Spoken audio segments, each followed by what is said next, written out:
number 9 is the dead ball or the ball. So, in this section, malalaman natin kung dead ball ba or play ball ang bola sa laro. So, okay. The section 1 is the ball is dead. So, the ball is dead kapag hindi siya in play. So, that's easy as that. So, magiging dead siya in the following circumstances. Like, for example, when the ball is batted illegally, dead ball yun siya. Illegally, the ball is dead. So, another is when the batter steps from the one box to another when the pitcher is fast pitch, taking the signal or appears to be taking of the signal from the pitcher's plate or from the slow pitch, steps on the pitching plate. So, magiging ball is dead. Halimbawa, sa fast pitch is nag-take siya ng signal that appears sa pitcher's plate. So, ganun siya. Halimbawa, yung mga batters, nag-step yung batters into another box. So, magiging the dead ball yun siya. Hindi pwede. So, when no pitch is declared, dead ball yun. So, when a pitch ball touches any part of the batter's person or clothing, whether the ball is struck or not, that is called the ball is dead. So, another is when a foul fly ball is not cuffed. So, halimbawa, pag nag-hit ka ng bola, tapos foul ball, tapos hindi siya nakuha, hindi siya na-catch ng halimbawa, ng catcher natin or a pitcher. So, that is dead ball. Another is when the offensive team causes interference. So, kapag ang offensive team natin is nagkaroon ng ng interference to each other, yun, dead ball tayo yun. So, another is when a fair batted ball strikes an umpire or runner. So, before touching a fielder including the pitcher and before passing a fielder other than the pitcher without being touched, or after passing a fielder including the pitcher and in the umpire's judgment, another fielder had changed to make it out. So, ito yung dapat nating i-remember dito sa fair batted ball strikes umpire. So, when he is hit by fair, untouched batted ball while in contact with his base, unless the intentionally interferes with the ball or a fielder making a play. So, the ball will become dead or remains alive depending on the position of the fielder closest to the base. So, nakadepende pa rin siya kung sa position ng fielder natin at saka mga baseman natin. So, that's it. So, yun yun siya sa section 1.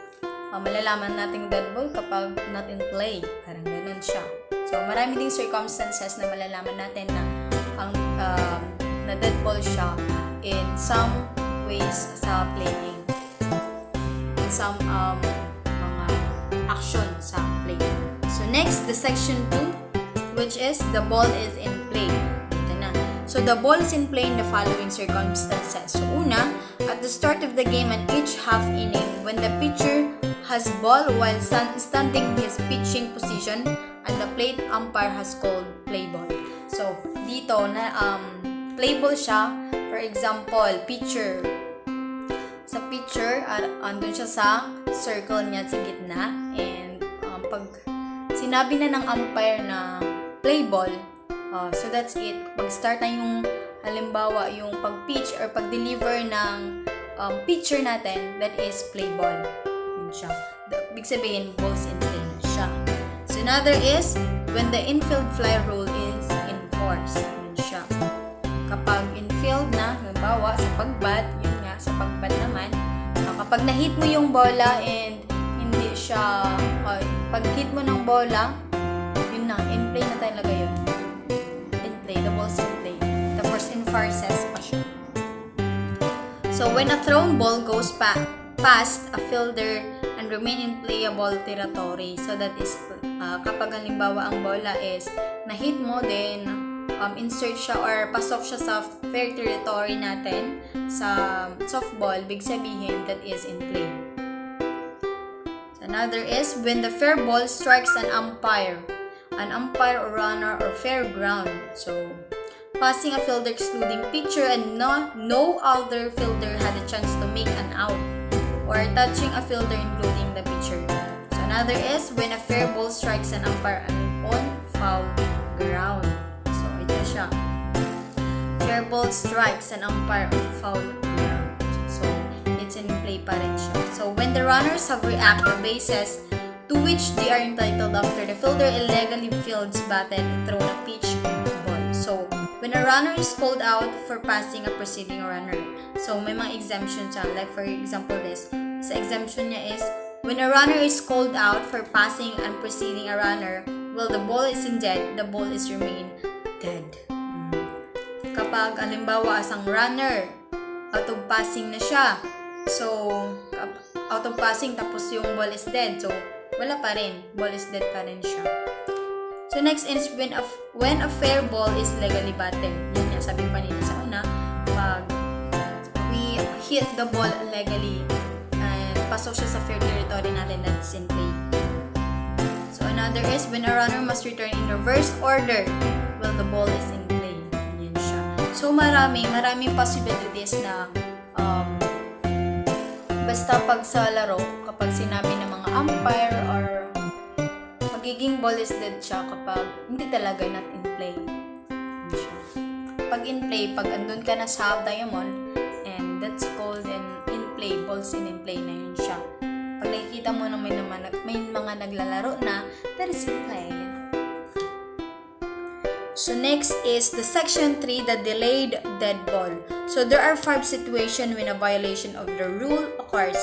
An umpire recognizes it and the ball remains live until the conclusion of the play. So these situations are halimbawa, yung sa illegal pitch, yan, delayed dead ball yan siya. Yung catcher's obstruction, sa fast pitch only, sa plate umpire interference, obstruction, mga detached equipment contacting a thrown ball, a pitch ball, or a fair batted ball. That is yung mga situations or na kung may violate ka, may na-violate ka sa rule na ito. So next is the rule. Number 10 na tayo. So the umpires. So this is the umpires. So umpires. So sa first, section 1 is the power and duties. So the umpires have the power and duties to control the game. Halimbawa, so dito sa una is sa section 1, sabi umpires are representative of the league or organization by which they have been assigned to a particular game, and as such are authorized and required to enforce this section of these rules. They have the power to order a player, coach, captain, or manager to do or omit to do any act which in their judgment is necessary.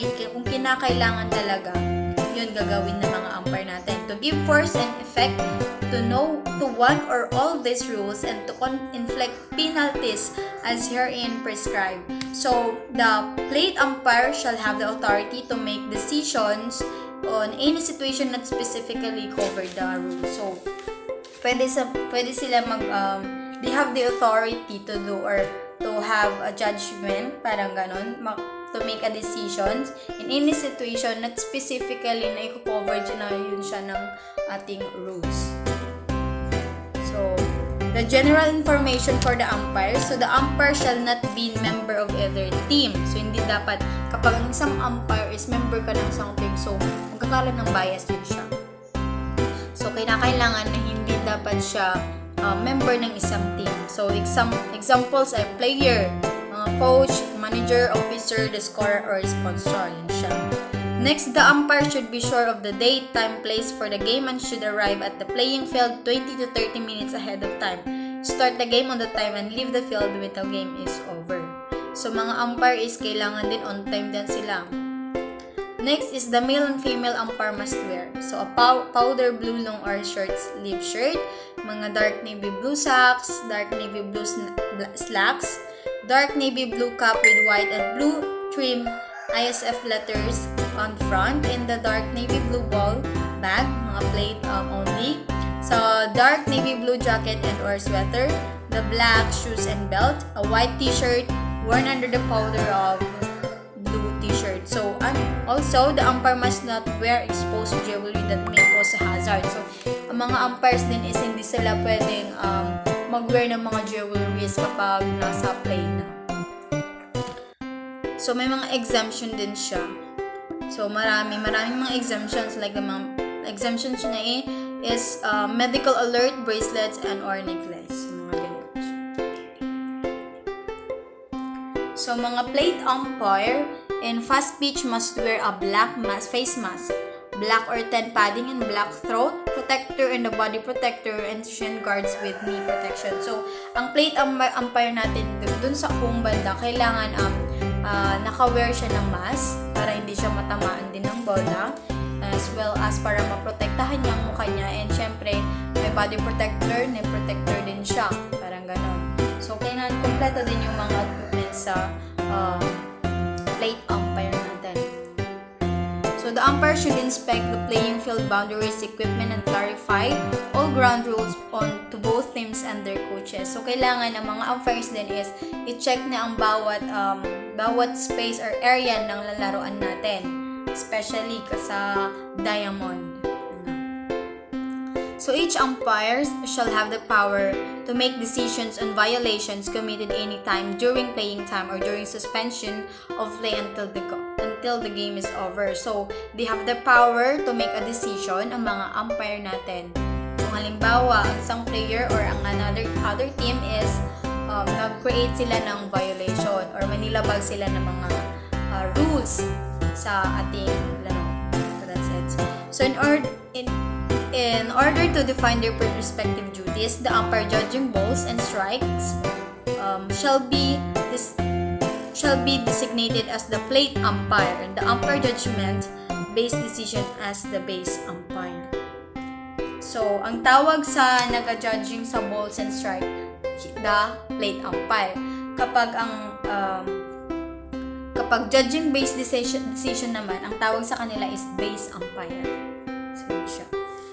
So, the plate umpire or base umpire shall have equal authority to call a runner out for leaving a base too soon, call time for suspension of play, remove or reject a player, coach, or manager from the game for violation of rules, call an illegal pitches, determine and call an infield play. So, sila yung may authority na i-promote or i-announce yung mga yun.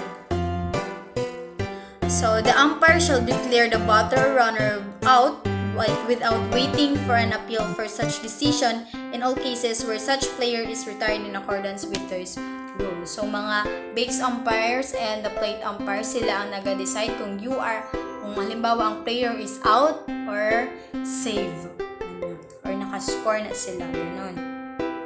Now, there is, umpire shall not penalize a team or for infraction of rule when opposing the penalty would be the advantage of the offending team.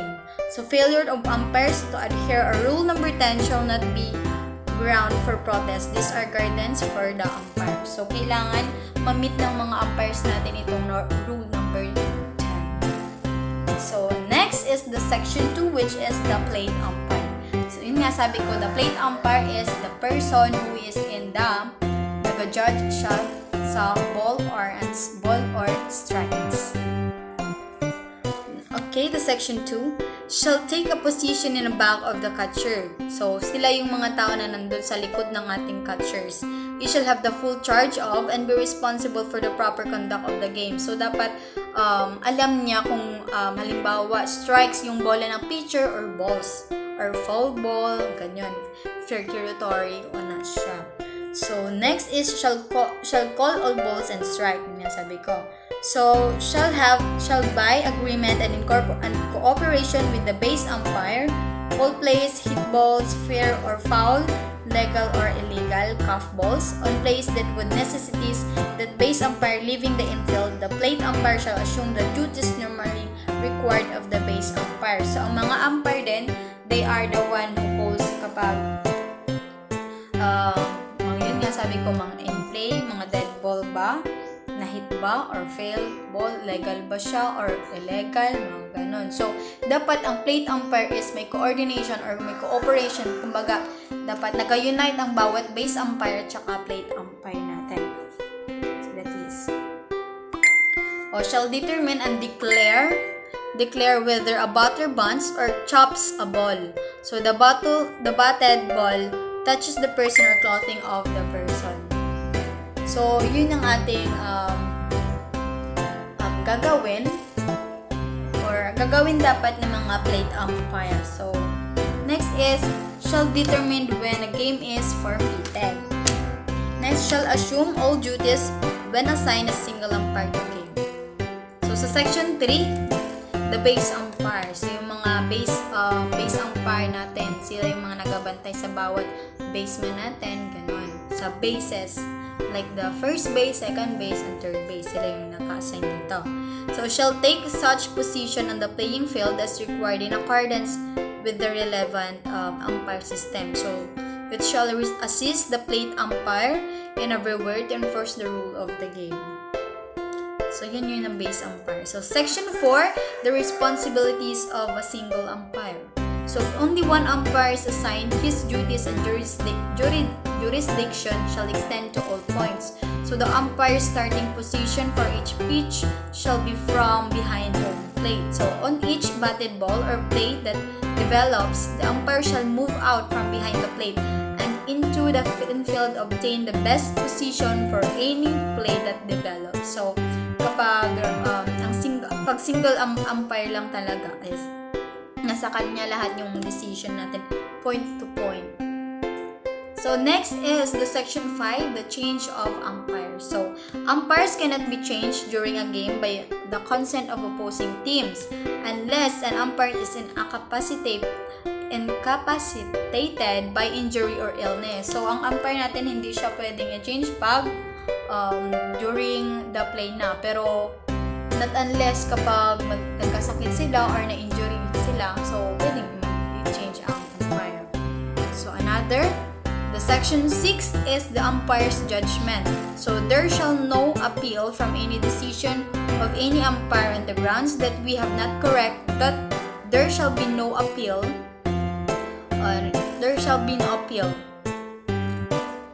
Whether batted ball was fair or foul, a runner safe or out, pitch ball, a strike or ball, or any play involving accuracy judgment. So, no decision rendered by any umpire shall be reversed, except that he or be convinced it is in violation of one of those rules. In case the manager or captain or either team does seek a reversal of a decision based solely on a point of the rules, the umpire whose decision is in question shall, if in doubt, confer with his associate before taking any action.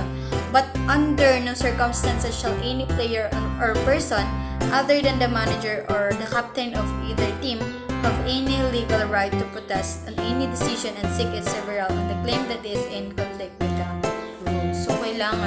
So, the umpire's judgment is kailangan naka-base din talaga sa mga rules natin. Pag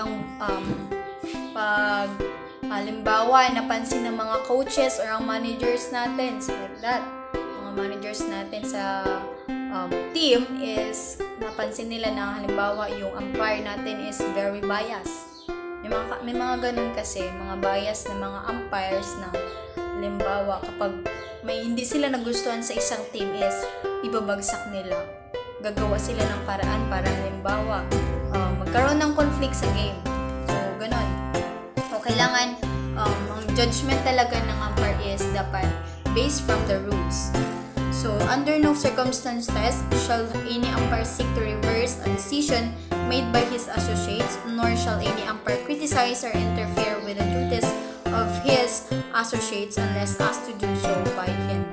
So, the umpires in consultation may rectify any situation in which the reversal of an umpire's decision or delayed call by an umpire places a batter, runner, or runner in jeopardy or places the defensive.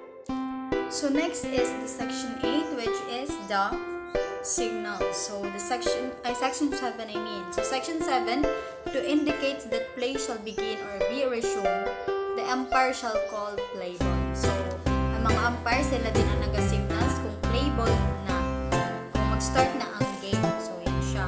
At the same time, mga motion of pitchers to deliver the ball. So, a strike shall be indicated by raising the right hand upper,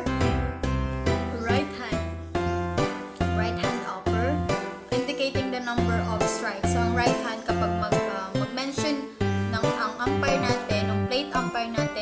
strikes, raise the right hand, tapos na. That's it. By the fingers. And the same time, calling strike in clear and decisive voice. So, dapat malakas yung boses ng pagsabi ng umpire ng strike. Siya. Next, to indicate the ball, no arm is signal. Kapag ball, wala. Wala lang. Walang itataas na kamay. Diretso. No arm signal. So, to indicate a total count of balls and strikes, the balls are called first. So, kapag total na yung count ng halimbawa ng balls and strikes, so unahing sabihin ang balls kaysa yung strike.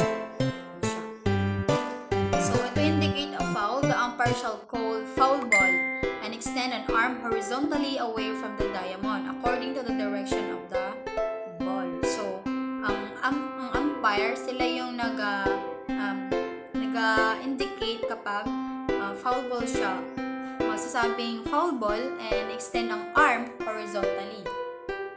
Basta ganon.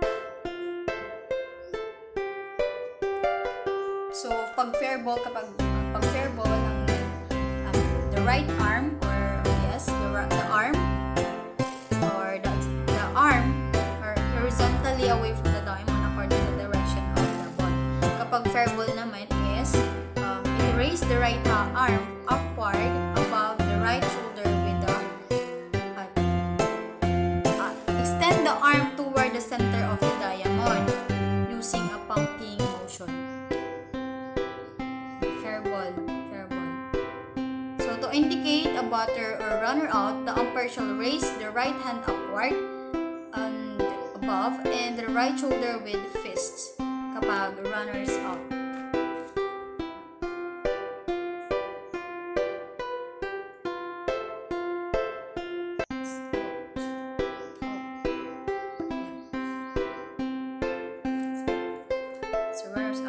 So, to indicate that the player is safe, the umpire shall extend both arms horizontally. Again, safe.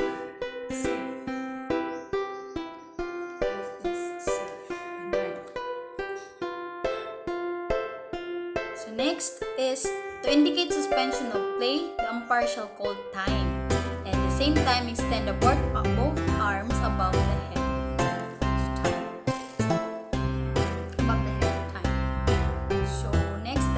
The other umpire shall immediately acknowledge the suspension of play with similar motion.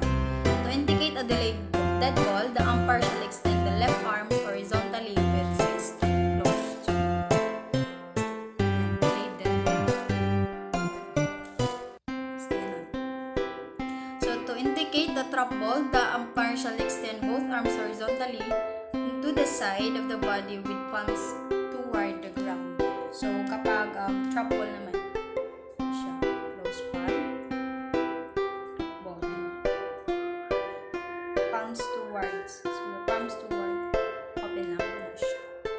downward. Baba. Basta sa ground siya. Next, to indicate the ground rule double, the umpire shall extend the right hand above the head and at the same time indicate with two fingers the number of paces apart. To indicate a home run, the umpire shall extend the right hand with closed fist closed above the head and circle the arm in clockwise.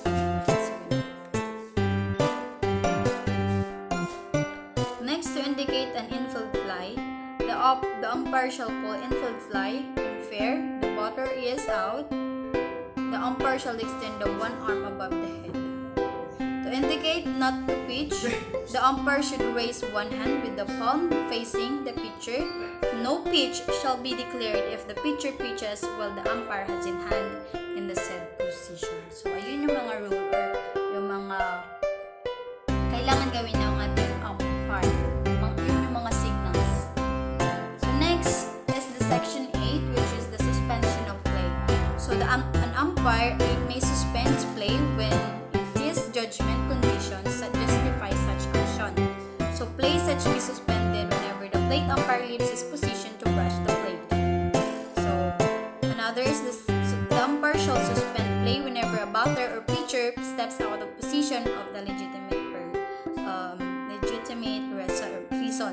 So the umpire shall not call time after pitcher has started the wind up, and the umpire shall not call time while any play is in progress. In case of injury, except in the umpire's judgment, with a serious injury which may put the players in danger, time shall not be called until all plays in progress have been completed. Runners